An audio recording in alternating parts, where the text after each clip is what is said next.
Hello les amis, je suis très heureux de vous retrouver pour ce nouvel épisode dédié aux invités officiels que j'ai rencontrés lors de l'Angers Geek Fest.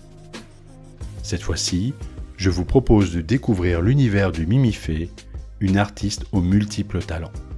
Danseuse, chanteuse, comédienne et coach vocal, Mimifé a accompagné de grands noms de la musique tels que Prince, Johnny Hallyday ou encore Manu Dibango.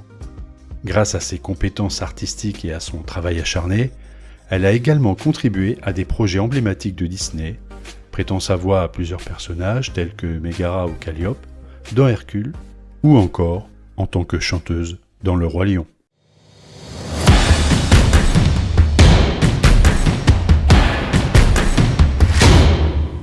Artypique, le podcast qui découvre les artistes atypiques enthousiastes pour auditeurs curieux. Bonjour Mimifé. Bonjour à toi et à tous tes auditeurs. Comment vas-tu ? Eh bien, écoute, ça va plutôt bien. La convention est très sympathique, familiale. Je viens de chanter, donc ça va bien. Ça fait du bien de chanter. Ah oui, toujours. C'est ma thérapie. C'est un art de vivre. D'accord. Mimifé, donc, est-ce que pour les auditeurs et les auditrices, tu peux te présenter, s'il te plaît ? Alors, je m'appelle Mimifé. En fait, mon nom, c'est Mimi Félixine. Je viens de la Martinique. J'ai grandi à Paris. Je suis chanteuse, comédienne. À l'origine, j'ai commencé par la danse. Je fais ce métier depuis pas mal de temps. J'ai chanté pour Walt Disney. C'est pour ça, d'ailleurs, que je suis invitée à cette convention, parce que je chante dans Le Roi Lion, L'amour brille sous les étoiles. J'ai fait beaucoup de voix pour Walt Disney, comme Hercule, Megara, Calliope, Le Frère des Ours 2, Roxy Rookie. Enfin, j'en ai fait un certain nombre, on va pas faire toute la liste. J'étais la choriste de Johnny Hallyday aussi, de Manu Dibango.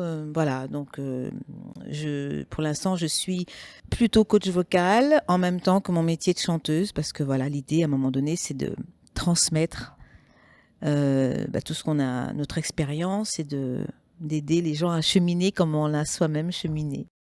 D'accord. Les années 90, elles sont souvent considérées comme assez marquantes au niveau de la culture pop. Comment penses-tu que cette époque a influencé ton travail artistique ? Moi, toutes les époques. J'adore les années 90. Moi, si tu me dis ça, il y a tout de suite un mot qui me vient, c'est Blackstreet, no day, day, day, mais c'est ce qui me vient. Il y a beaucoup d'époques qui m'ont marqué dans la musique, les années 80 notamment, 70. D'ailleurs, tout à l'heure, j'ai fait une chanson des Corgis, qui était la reprise de Zucchero, dans mon show. Je pense qu'on a besoin de modèles, de mentors, de guides. Moi, j'ai commencé à chanter en écoutant pas mal de choses différentes. J'ai commencé par le classique, j'ai navigué dans la pop, la soul music, le jazz. Donc, sans tout ça, voilà, la vie est vide de sens. On a besoin de se nourrir. Notre fuel à nous, les artistes, ce sont les autres artistes. C'est la musique, c'est d'écouter, d'apprendre des autres, quoi. Tu as dit le mot nourrir et justement c'est un des mots qui est utilisé dans le titre de ton album. Est-ce que tu nous en parles de cette nourriture qui est bonne pour tout le monde ? La nourriture pour l'esprit, soul food for thought. En fait, c'est food for thought, c'est de la nourriture à penser, n'est-ce pas ? Et là, c'est de la nourriture pimentée à penser. En fait, cet album est né à Tahiti. À l'époque, je vivais dans le Pacifique, parce que j'aime beaucoup voyager. Donc, j'ai vécu en Polynésie, mais je me suis un peu baladée à Fidji, à Honolulu, Maui, Hawaï, les Tuamotu, les Marquises. Je suis restée presque une dizaine d'années en Polynésie, à Moorea et à Tahiti, où j'ai ouvert d'ailleurs mon école de chant qui s'appelle Art and Vibration. Et avant de partir là-bas, j'ai vécu de très belles choses et des choses plus compliquées. Et cet album est né à Tahiti, Soul Food for Thought. C'est un album que j'ai écrit, que j'ai composé. Il y a plein de collaborateurs qui m'ont suivi dans cette aventure, mais c'est un album fait maison.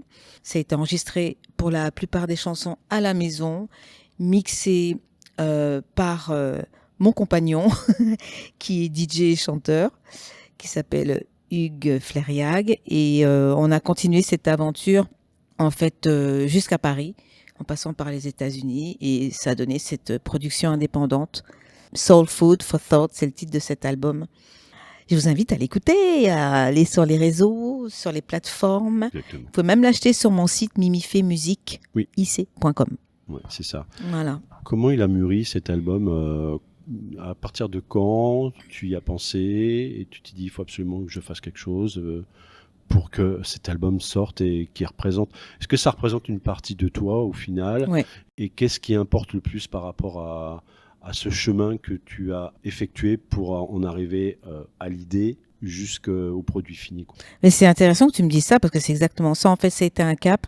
J'ai perdu quelqu'un très cher à mon cœur en Polynésie il y a quelques années et j'avais pas trop envie de parler, de voir du monde.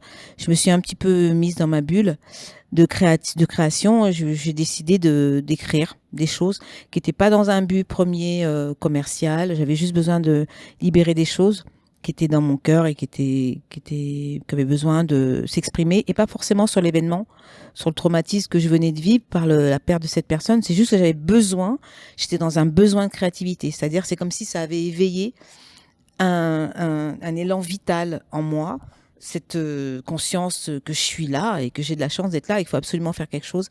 Donc, ça faisait longtemps que ça mûrissait un peu. J'avais envie de faire un album. C'est pas le premier, hein. J'ai fait d'autres albums qui n'ont pas fait le chemin forcément que j'espérais. C'est pas si simple que ça dans ce métier. Oui. Et en fait, mais effectivement, c'est parti de quelque chose de très personnel qui est devenu cet album Soul Food for Thought. Et ça a cheminé avec moi en fait. C'est vraiment mon album résilience, on va dire. Voilà, d'une épreuve, j'ai transformé ça pour donner ce petit fruit Soul Food for Thought. D'accord. Une épreuve qui est un déclencheur en fait. Oui, et puis c'est aussi, je veux dire, en avançant dans nos vies, avec l'expérience, on a envie de laisser une trace.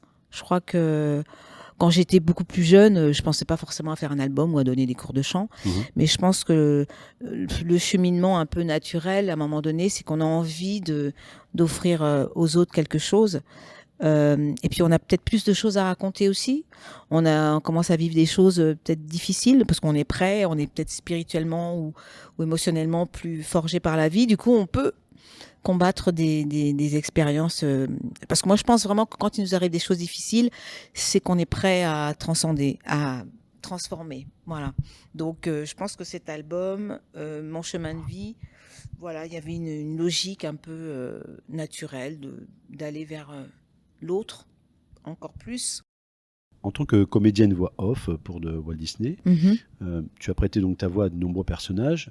Y a-t-il un personnage en particulier qui t'a marqué ou avec lequel tu as particulièrement aimé travailler? Alors déjà, moi j'ai travaillé pour Walt Disney grâce à Georges Costa qui m'a auditionné. Parce que c'est pas en faisant des castings que j'ai réussi à faire ça.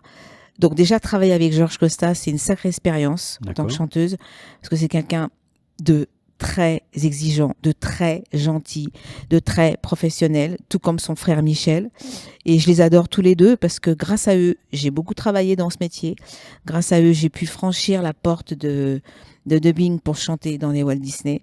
Donc je veux dire que toutes mes expériences Disney ont été très fortes, très, très intéressantes à vivre. Mais Hercule, et notamment à la muse Calliope, ça j'avoue que je me suis bien éclatée. Ah ouais. C'était super déjà parce que le style de musique chorale, gospel, déjà ça c'était fantastique. Il y avait un vrai challenge parce que c'était pas facile, la partition de Calliope. Il y avait le texte parlé et surtout, ce qui était intéressant, c'est que j'avais 2 rôles dans le même film avec 2 caractères différents. Donc, ce qui était intéressant, c'est qu'on n'ait pas l'impression que c'était la même personne qui avait joué les 2 personnages. Donc, le challenge était vraiment intéressant là-dessus, de faire et un personnage un petit peu espiègle comme ça, comme Calliope, on est d'accord, ou est-ce qu'il y a un nom assorti à ces impressionnants pectoraux, comme le disait Mégara? Donc, c'était un petit peu plus lascive, comme ça, un petit peu mystérieuse et elle avait un petit côté viril, Mégara. Je trouve qu'elle a quelque chose de... Moi, j'ai pas besoin de vous. Enfin, je vais me débrouiller toute seule. Je ne suis pas une damoiselle en détresse. Alors que Calliope, elle est complètement ici. Nous sommes les 5 muses. Toujours prêtes à sautiller, à chanter, à envoyer ces voix. Yeah! Ouais. Voilà. Ça vous a marqué parce que les textes, vous les avez toujours, on sent que vous les avez habités. Bah, et c'est vous les surtout que je les transportez chante là. Hein. avec vous. Ouais, Donc, ouais, quand ouais. je fais les conventions, en fait, c'est Oui. ça que je chante. Oui. Donc, je pense qu'à la première convention, j'ai quand même dû réviser un petit peu. J'imagine. Parce qu'il y a un truc qui est sûr, c'est que ce que j'aime dans les conventions, c'est qu'on rencontre notre public. Oui. On rencontre les personnes qui ont aimé nos chansons dans les films. Mais en réalité, nous, ça nous a pas pris tant de temps que ça à faire. Donc, quand des années après, on nous demande de faire une convention, moi, c'était loin. Il a fallu que je ressorte un petit peu les lyrics, tout ça. Mais il a fallu faire un petit reboot comme ça, parce que j'avais pas tout en boîte spontanément. Mais c'est un plaisir de rechanter ça sur scène. En plus, même si j'oublie mon texte, tous les gens devant connaissent le texte. Donc, il y a au moins 10 prompteurs. C'est pratique, hein. C'est super pratique. Voilà. Non, mais c'est génial de pouvoir venir rencontrer les personnes qui nous racontent que on a fait partie de leur enfance, que ces chansons les ont bercés ou que ces chansons les ont aidés à... J'ai une petite qui m'a raconté qu'elle a rencontré son compagnon sur une des chansons que j'ai chantées et ça les a réunis. Enfin, c'est génial. On se dit, mais je me rendais pas compte qu'on pouvait avoir eu de l'importance autant dans la vie des gens. C'est donc avec beaucoup d'humilité que je reçois ça et voilà, c'est super. Depuis combien de temps tu es présente sur les conventions, les festivals ? Ça fait à peu près 3 ans et demi. La première convention, c'était à Metz. Et c'était nouveau, je savais pas en fait que ça existait de faire les chants Disney. Il y a eu un engouement pour ça longtemps après en fait, quand nous on est chanté sur les Disney.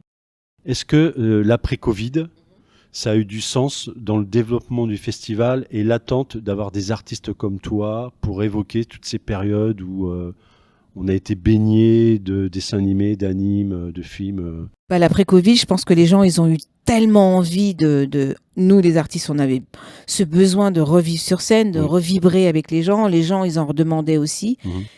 Ça a été une période difficile, hein, le Covid lui-même, où il y a eu un manque artistique de la scène vivante du monde, quoi. C'était terrible. Et je pense que l'envie après Covid, elle était beaucoup plus forte, beaucoup plus vibrante. Moi, c'est vrai que c'est nouveau les conventions, mais je sens quand même que les gens, juste après le Covid, il y a vraiment une vague blanche, hein, ces années blanches. Quand on est revenu, on a vraiment l'impression que les gens, ils avaient faim de revivre ça, de revoir de la musique. Alors là, on n'est pas en musique live puisque j'ai pas de musicien avec moi, mais on est en live, on chante en direct, on parle aux gens, on vibre avec eux. Moi, j'ai l'impression depuis l'après que la demande elle est plus forte, quoi, qu'on a vraiment besoin de ça. Et puis, on a besoin du spectacle vivant. De toute façon, ça, c'est la vie, c'est super important. Petite question sur le côté vestimentaire, les années 90 ont également connu leur tendance. Tu avais une tendance spécifique dans ces années-là ou pas ? Alors moi, ma tendance, c'est mes envies. Je suis quelqu'un qui suit son instinct. Par exemple, il y a des choses que je ne mettrai jamais. Par exemple, je ne mettrai jamais de ballerine. Ça, c'est un truc qui ne me va pas. Ah oui. J'adore les grosses chaussures. Moi, j'ai un côté, en fait, un peu, je pense, dans ce que j'aime, c'est entre le rock, punk, j'aime bien les crêtes, j'aime bien beaucoup de cheveux, j'aime bien la couleur, j'aime bien mélanger les genres, dress up, dress down. Voilà, j'ai pas quelque chose de défini, mais mon principe de base, c'est quand j'essaye quelque chose, si je ne me sens pas plus jolie avec, je l'achète pas. D'accord. Donc en gros, c'est ça. Mais c'est pas une tendance, bien sûr que je vois un peu ce qui se passe autour de moi et je me dis c'est joli ça. Ça me plairait bien. Ça me va. Il faut qu'il y ait du mouvement, de la dynamique, de la couleur. Bon, aujourd'hui, je suis habillée en bleu marine, un peu classique. Voilà, c'était le mood du jour. Très classe d'ailleurs. Voilà, je te remercie. Oui. Un plaisir. Angers Geek Fest, c'est du geek, c'est de la tech. Qu'est-ce qui te plaît au niveau geek, au niveau tech ? Alors, qu'est-ce qui me plaît ? Les graphiques, ça, je peux dire ça. Je peux pas forcément peut-être le vocabulaire. Moi, j'adore les illustrations. J'aime bien l'univers Marvel. C'est récent, mais il y a de plus en plus de choses qui se font dans ce domaine. Et ça, j'avoue, j'adore. J'adore regarder, aller au cinéma. J'y vais moins, j'avoue, au cinéma. Je regarde beaucoup, beaucoup la télé chez moi, sur mon grand écran à la maison. Et j'aime beaucoup regarder l'univers Marvel. Ça me plaît beaucoup. Le côté super-héros, ça me parle. Je pense qu'on devrait tous être des super-héros de nos vies. Ouais, je suis un peu pareil. Il faut pas se laisser de limites, en fait. Moi, j'ai ce côté, tant qu'on est là, tant qu'on est en vie, qu'on fait les choses, il faut les faire vraiment. Il faut vivre passionnément. Et j'ai beaucoup de mal avec les personnes qui vivent en traînant des pieds, en disant, ouais, je sais, moi, c'est l'âge. Oh, moi, ça, c'est un concept que je n'ai pas. Je pars du principe que quand on est là, qu'on a la chance d'avoir la santé, il faut faire. Just do it. Fait quoi, malgré peu importe ce que les gens pensent, il faut faire parce que c'est pas une répétition la vie, c'est show must go on right now, aujourd'hui quoi, c'est pas demain. Donc moi je vis et si on me dit tu sais tu devrais pas faire ça, on m'avait déconseillé de faire coach vocal à Tahiti, enfin déconseillé, on m'avait dit tu sais les gens ils connaissent pas trop, j'ai bon super, je vais le faire du coup, je vais faire coach vocal et j'ai monté mon école, j'ai eu beaucoup d'élèves. Ça a rendu plein de gens heureux, à commencer par moi. On a développé plein de choses super. Et en fait, si j'avais écouté ce que les gens m'avaient dit, je l'aurais pas fait. Donc, pour moi, l'idée, c'est faites ce que vous avez envie de faire. Vous vivez vos rêves à 2000%. Et c'est votre vie, c'est pas celle du voisin. Voilà, il faut faire. Au niveau artistique, c'est quoi ton énergie? Où est-ce que tu veux la puiser? Dans la vie, je me lève le matin, j'ouvre la fenêtre, j'adore voir le jour se lever. En général, je me lève vers 5h, 5h30. Et quand le jour se lève, je dis bonjour au ciel. Alors ça paraît peut-être un peu comme ça, mais bonjour le ciel, bonjour la vie. Allez, ça va être une belle journée. Et j'aime le gris, j'aime les ciels gris, j'aime la pluie, j'adore le soleil, j'adore le froid. J'ai vécu longtemps à Tahiti et je suis super contente d'être rentrée à Paris parce que j'adore l'hiver, j'adore les saisons, j'adore les changements de saison, j'adore quand les choses bougent. D'ailleurs, j'ai appelé ma petite entreprise Art and Vibration. C'est l'art et la vibration et c'est la vibration de la vie, le mouvement en permanence. Il faut que ça bouge. L'esprit doit bouger, on doit pouvoir changer d'avis, apprendre, on doit pouvoir bouger son corps, pas stagner et rester sédentaire. Ce qui pour moi, éteint un peu les gens, c'est que les gens partent du principe qu'à partir d'un certain âge, on peut plus faire. Mais non, c'est juste qu'il y a plein de choses qui bloquent, notamment dans le corps, parce qu'on se fait une idée en se disant, ouais, de toute façon, ça c'est plus pour moi. Ça, c'est pas du tout mon concept de la vie. Moi, mon concept, c'est je fais, je vis, je mange la vie, et il y a des choses difficiles, hein, c'est pas pour ça que tout est youpi, tout va bien. Mais j'essaie autant que possible de relativiser et de me dire que ce que j'ai là aujourd'hui, ça sera plus là demain. Donc, et ainsi de suite, je fais des petits pas à chaque fois. Un petit pas, un petit pas, un petit pas. Et autant que possible, j'essaie de donner mon max pour que le petit pas d'aujourd'hui soit bénéfique pour ma vie. De belles paroles pour nos éditeurs et nos éditrices. En fait, voilà, éclatez-vous, quoi. Ouais, amusez-vous. Même si la vie est difficile, toi là, je te parle avec le sourire. Ouais. Et le mois dernier, j'ai perdu 2 amis très proches. Donc, je pourrais arriver et dire, oh, c'est dur. C'est vrai, c'est très dur. C'est une blessure. C'est comme si ça rajoute des petites cicatrices dans mon cœur. Mais ça me fait prendre conscience aussi que moi, je suis là et qu'il faut absolument, même en hommage aux personnes qui sont plus là, vivre sa vie et profiter pendant ce temps-là pour donner des choses, pour créer des choses et laisser une trace autant que possible de nous ici. Voilà. Des projets à venir, Mimifé? Oui, trop. Trop. Alors j'ai un projet, j'ai fait cet album Soul Food for Thought qui est un peu en stand-by et je travaille sur un autre projet avec un ami. D'accord. Donc c'est un groupe, c'est plutôt pop musique. J'écris toujours dans ce projet, mais je ne fais pas la musique. Je ne m'occupe que des arrangements vocaux, des textes et des mélodies. Et mon compagnon, lui, musical, s'occupe de tous les arrangements. Donc on a fini de mixer cet album qui, on l'espère, sortira pour le coup vraiment cette année jusqu'à l'année prochaine. Et là, on va mettre les bouchées doubles pour que ça se concrétise. D'accord.